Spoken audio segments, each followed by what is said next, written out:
The August 19th, 2013 meeting of the Public Safety Committee will now come to order. Will the clerk please call the roll? Ms. Boyce? Here. Mr. Baroth? Here. Chairman Hanna? Here. Mr. Willie Lightfoot is excused. Mr. John Lightfoot is excused. Mr. McCann? Here. Mr. Michike? Here. Mr. Rocco? Here. Mr. Yolovich? Here. Is there anyone signed up for the public forum this evening? There is not. Is there anyone present who is not signed up who would like to address the committee? Seeing none, we will move on. Next item is the approval of minutes. You have the July 29th, 2013 minutes before you. They'll stand approved unless the clerk is notified of any changes by the end of the day. Next item, new business. Madam Clerk. Referral 13-241, authorized. Moved by Legislator Michike, seconded by Legislator Boyce. Is there any discussion? Legislator Baroth. Thank you. Through the chair of the administration, I just have a couple questions about this. The van in question, and I assume it's a van, is there anything particularly special about this van, or it's just a van?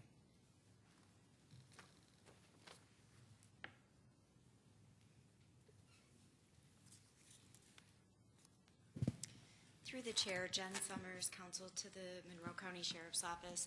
This van will be specifically outfitted and designated for use in this type of activity. So it will be larger than the average van.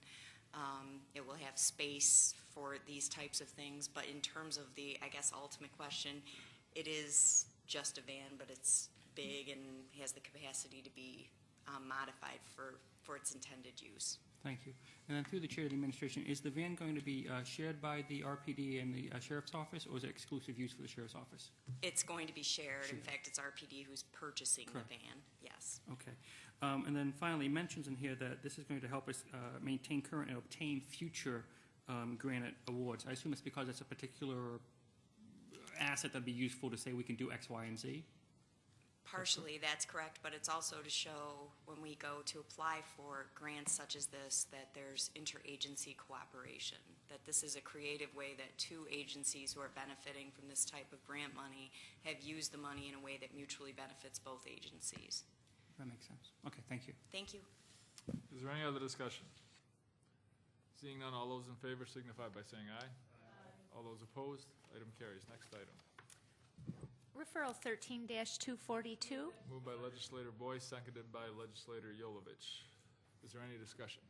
Legislator Baroth. Thank you. I just had one worrisome question. Through the chair of the administration, do we know where the RPD currently stores its bulk explosives and such?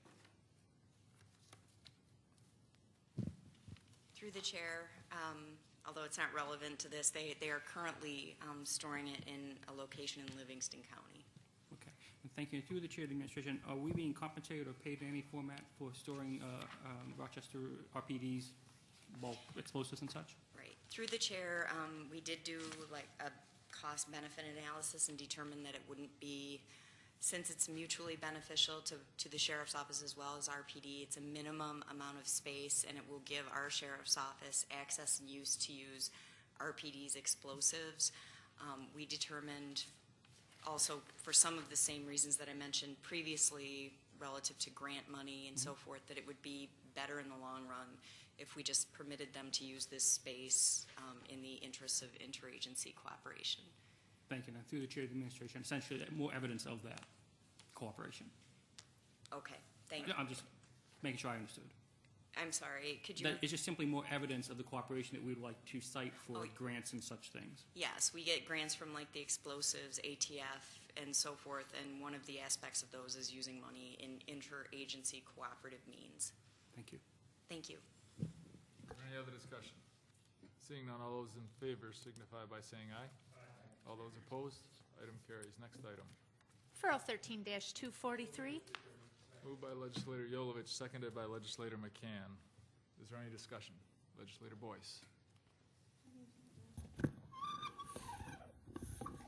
Yes, through the chair, I have a question with regards to the amount of a grant that has been going to the Boys and Girls Club.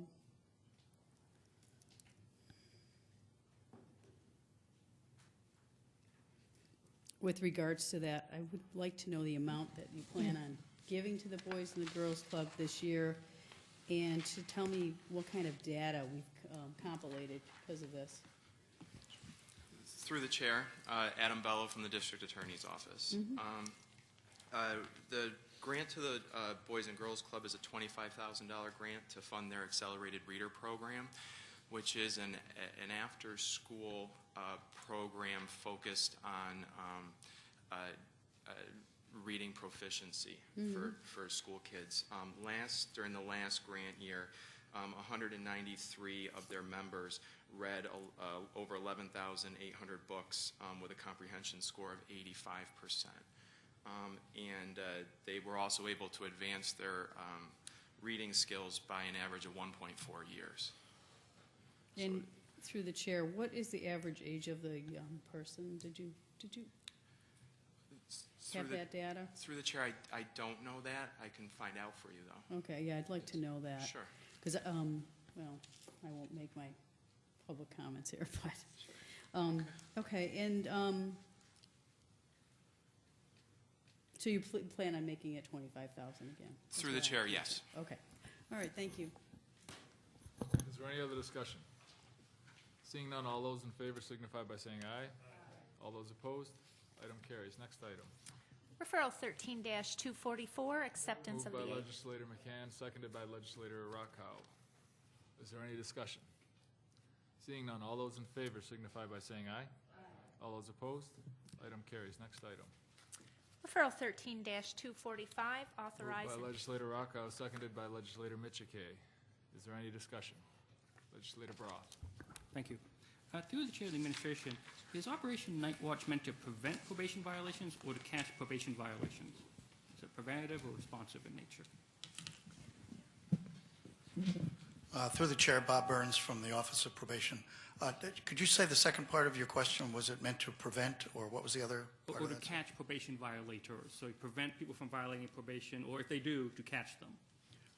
Through the chair, it would be both. The probationers know that we're out there with police officers, so hopefully that's a deterrent, and they'll be home when they're supposed to be home and not doing anything illegal. But if they are, then they are caught, if you will, and violation of probation will take place. Thank you. And then, just to make sure I'm clear, so through the chair, then the primary purpose is deterrence.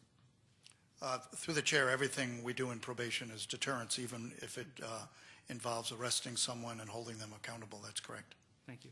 And finally, through the chair of the administration, do you know the reason behind the funding decrease of about 8% this year?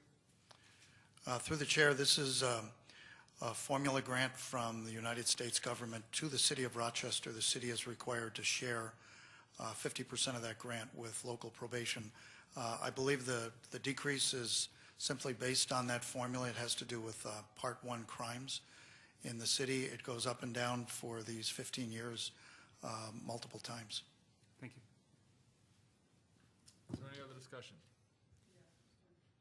Legislator Boyce. Through the chair, you mentioned that this is 50% the city has to share. So do you know this year, Mr. Burns, what the city's going to do with their portion? Through the chair, I can double check, but if they do what they've done over the last many years, it's to fund a senior grants writer and a researcher in their administrative office. Okay, thank you. Is there any other discussion? Seeing none, all those in favor signify by saying aye. Aye. All those opposed, item carries. Are there any other matters to come before the committee this evening? There being no other matters, the August 19th, 2013 meeting of the Public Safety Committee now stands adjourned. The next meeting of the Public Safety Committee will be held on Monday, September 16th, 2013 at 5:30.